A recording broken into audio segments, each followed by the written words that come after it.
happened is that they've fixed our growth, our maturity. You're fixed about the age of 15 for the rest of your life. That's how it seems. I'm not kidding either. That's how people are fixed. The guys are the same. Sports. Till the day they die, they're watching sports. They're watching international corporations that own massive sports teams where guys are paid millions of bucks each per year for throwing or kicking a ball around. Something children do. Something you grow out of as you grow up. And they knew they'd do this because H.G. Wells talked about it a long time ago. You see, when you take away your manhood, you can only project it through someone else. Someone else who pretends at a weekend to be your tribe and he's fighting someone else. Because in your own life, you have no power at all.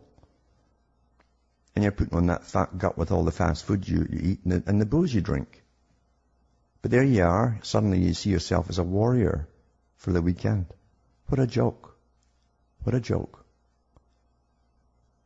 Everyone's been manipulated by science and scientific indoctrination, including their whole psychology. That's a big part of it, the biggest part of it. Which also is going to be joined with the U.S. Under the Anglo-American establishment, wrote about the kind of culture and the changes of culture over a 100-year period that they would actually design, implement and bring in. And H.G. Wells talked about it too. He talked about arenas. He says arenas could be put up across the world for sports, for instance. Now at that time, sports was something that children, school children were into. Adults became adults and got onto adult things.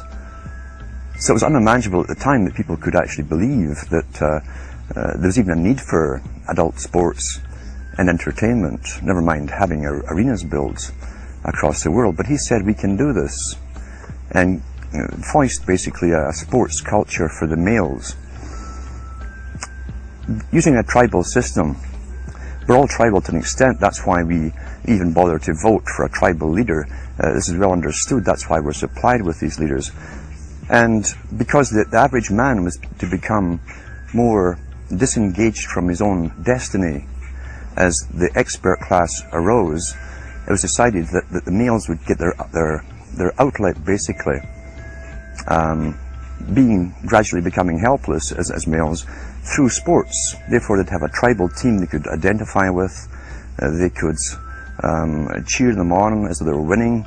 In their own personal lives they were getting nowhere, they were getting disenfranchised in a sense as experts took over decision making for them in all kinds of fields. So this was psychology at use, planned before they even implemented the sports.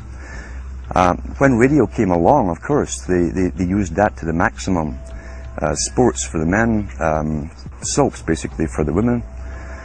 And then in came television, as I say, with its alpha state, its hypnotic state. And sure enough, around the 1960s, really, 50s and 60s, it took off. It really took off. And men became glued on Saturday nights to the sports shows. A culture industry, which is called by its own the culture industry. The Soviet Union had a department called the culture industry. Their actors and directors were called the cultural leaders, because they would, like a computer, people are like computers, all you have to do is keep giving them new updates every so often, and you can change an entire country or a nation or a block of nations who are all getting the same upgrades at the same time along certain paths. Today we call it political correctness. Most people want to belong to their peer group. They want to be the same as everyone else when it comes to opinions.